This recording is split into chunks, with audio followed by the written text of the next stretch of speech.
हे crypto बड़ी कैसी हो यार, उम्मीद करता हूँ आप सब ठीक होंगे।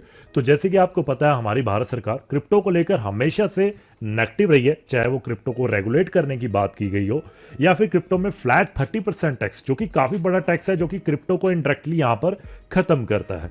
यहाँ पर आज सीतारमण जी का यहाँ पर एक सेमिनार हुआ जो कि इंटरनेशनल मॉनेटरी फंड पर था, जहां पर उन्होंने अपनी स्पीच दी और उन्होंने यहाँ पर यह बताया कि हमने जो टैक्स है वो क्यों लगाया है और उसके पीछे जो लगाने का कारण है, चाहे वो टीडीएस है, वो क्यों है। उसमें उन्होंने क्या कहा उसके बारे में हम जरा सा रुक कर लेते हैं। सीतारमण जी का यह कहना है कि यहां पर मनी लॉन्ड्रिंग को रोकने के लिए यहां पर हमने 30% टैक्स के साथ 1% टीडीएस भी लगाया है। उनका यह कहना है कि 1% टीडीएस की अगर हम बात करते हैं तो 1% टीडीएस ऐसा नहीं है कि आप बाय कर रहे हो तो लग रहा है या विड्रॉल कर रहे हो तब लग रहा है, नहीं। उनका साफ कहना है कि जो 1% का टीडीएस है वो आपके बाय करने पर भी होगा और सेल करने पर भी होगा। वो इसलिए हम कर रहे हैं क्योंकि हम मनी लॉन्ड्रिंग को यहां पर रोकना चाहते हैं।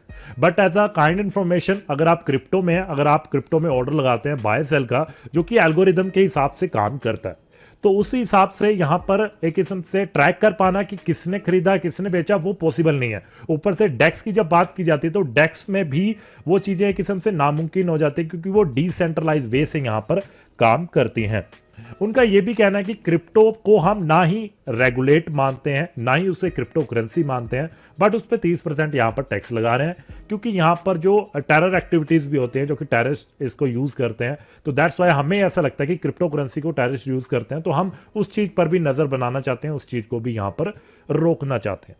तो इनडायरेक्टली यहां पर क्रिप्टो को ये कंपेयर कर रहे हैं एज अ टेरर ग्रुप के साथ। बट अगर हम बात करते हैं टेरर ग्रुप की या जितने भी यहां पर हमले हुए हैं, चाहे वो गलत एक्टिविटीज हुई हैं, तो वो क्रिप्टो से पहले से भी होती आ रही थी। ठीक है, क्रिप्टो के साथ जोड़ना, जो कि अभी तक सोर्स भी निकल कर नहीं आया कि क्रिप्टो में यहां पर ऐसी एक्टिविटीज हो रही हैं, क्योंकि ज्यादातर एक्टिविटीज जो लोकल करेंसीज हैं उसी से होती है। क्योंकि फॉर एग्जांपल अगर आप किसी शॉप पर जाते हैं, अगर आपको दूध लेना है तो आप उसको बिटकॉइन नहीं दे सकते हैं, तो आप उसको 10 रुपए ही देंगे।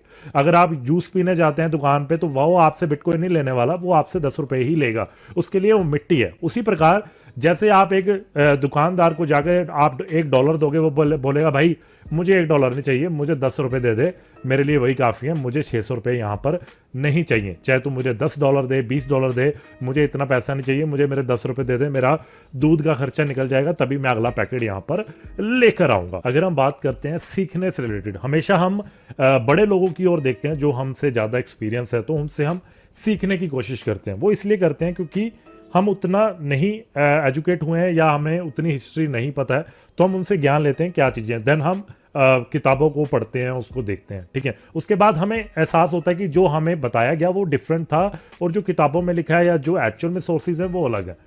बट अगर हम बात करते हैं कि क्या हमें अपने जो देश के जो देश चला रहे हैं, चाहे वो मंत्री हैं या फाइनेंस मिनिस्टर है, क्या उनसे हमें कुछ सीखने को मिलेगा। बट जब हम 13 साल के लड़के की ओर देखते हैं जिसने एनएफटी प्लेटफॉर्म बना लिया, जिसने ब्लॉकचेन पर एक प्रोजेक्ट बिल्ड कर दिया, यहाँ पर हम बात करते हैं मैटिक, जो कि काफ़ी नाम उन्होंने कर लिया एज अ ब्लॉकचेन इंडस्ट्री में, जो कि काफ़ी रेवोल्यूशन है भारत के लिए। क्या हमें उनसे सीखना चाहिए, क्या इन लोगों से सीखना चाहिए जो लोग मिसगाइड कर रहे हैं। अगर हम बात करते हैं अपने जो अभी जो नेता चल रहे हैं, अगर हम उनके ऊपर भी जाते हैं कि उनसे सीखने को मिले, तो आप इंडायरेक्टली आप लगाएं 5 साल बाद आप हंसेंगे। उसी प्रकार जैसे कि आप अपनी 12th की पिक देखकर हंसते हैं या फिर अपनी आधार कार्ड की फोटो देख के हंसते हैं, सेम उसी प्रकार यहाँ पर हंसने वाले हैं। तो यहाँ पर वही है कि एजुकेशन की कमी हमेशा से रही है, वो तब तक रहती है। मैं ऐसा नहीं कह रहा हूँ कि इन लोगों को कमी है, इनको वो पढ़ा नहीं जा रहा क्योंकि उनके पास समय नहीं है, वो किताबें नहीं खोल रहे। अगर वो बाई चांस ब्लॉकचेन टेक्नोलॉजी को पढ़ लेंगे या हमारे भारत सरकार के कोई भी जो छोटे मोटे जो लीडर्स हैं वो भी पढ़ लेंगे, तो वो समझ जाएंगे यार हम गलत दिशा में जा रहे थे, तो हमें यहाँ पर अपना माइंड सेटअप चेंज करना चाहिए। बट मानता हूँ कि उनके पास समय नहीं होता, तो वो उनको कुछ ना कुछ बोलना है, उनको जो बताया गया है वही ये यहाँ पर बोलते हैं।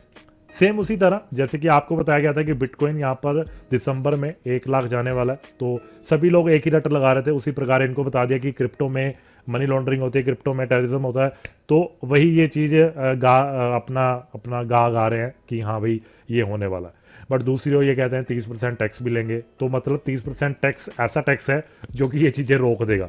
ऐसा क्यों? अगर आप देखेंगे कि स्टेट्स काफ़ी होती हैं, जैसे कि सेंट्रल गवर्नमेंट दूसरी और स्टेट गवर्नमेंट दूसरी है, तो तो आप देखेंगे कि पेट्रोल के दामों में भी काफ़ी डिफरेंस होता है कि अगर हमारे यहाँ पर 103 है तो आपके वहाँ पर मुंबई में जाएंगे तो वो 106 110 होगा। क्यों? क्योंकि उनको वहाँ पर टैक्स लेना है, तभी वो अपनी सरकार चला पाएंगे। तो उसी प्रकार है, टैक्स आप देख सकते हैं वो किस बेस पर यहाँ पर ले रहे हैं।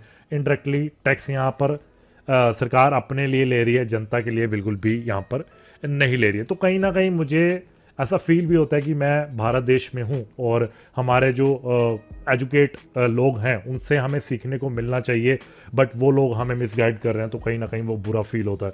बट ये है कि हमारा देश काफ़ी तरक्की में है, शुरू से है। जब भी रोकने की कोशिश की गई है टेक्नोलॉजी को, तो वो बढ़ चढ़कर हमेशा यहाँ पर सामने आया है। और दूसरी ओर बिटबिनेस एक्सचेंज, जिसका बीएनएस टोकन यहाँ पर 98% डंप हो गया और उसके प्राइस में डिफरेंस देखो। अगर आप उनके इंडियन एक्सचेंज पर जाएंगे तो उसका प्राइस 0.001 चल रहा है।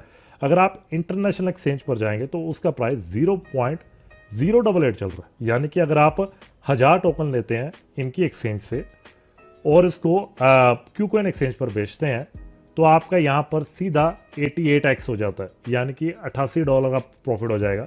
अगर आप 1000 टोकन, फॉर एग्जांपल आपने 1000 टोकन लिए, ठीक है, इनकी एक्सचेंज से, तो आपको पड़ रहा है 1.0 टोकन, ठीक है।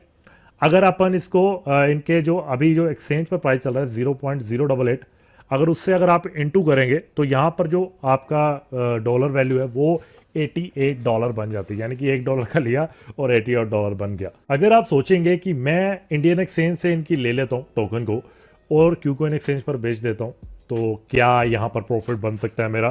तो इनके यहाँ पर विड्रॉल नहीं हो रहे हैं। अगर आप इनके एक्सचेंज पर जाएंगे तो इनके विड्रॉल यहाँ पर बंद है, यानी कि 6 महीने से बंद है। तो यहाँ पर अगर आप लेंगे भी तो यहाँ पर आप विड्रॉल नहीं कर सकते हो क्यूकॉइन एक्सचेंज पे।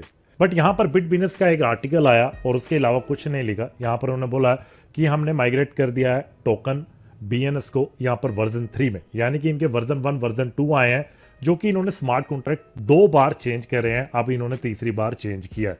अब यहाँ पर ये चीज लग रही है कि जो इनके टोकन है इनके द्वारा ही यहाँ पर सेल किए गए हैं, यानी कि जो टोकन्स इन्होंने यहाँ पर इनके पास पुराने कॉन्ट्रैक्ट पर पड़े थे वो इन्होंने खुद ही यहाँ पर सेल कर दिए हैं। अगर आप इनके पुराने कॉन्ट्रैक्ट पर जाएंगे तो आप यहाँ पर देखेंगे यहाँ पर जो ट्रांजैक्शन है कंटिन्यूसली हो रही हैं, जो कि 4 घंटे पहले इन्होंने यूनिस्वैप पर ट्रांजैक्शन की थी, यानी कि डेक्स पर इन्होंने अपने पुराने टोकनों को बेच दिया।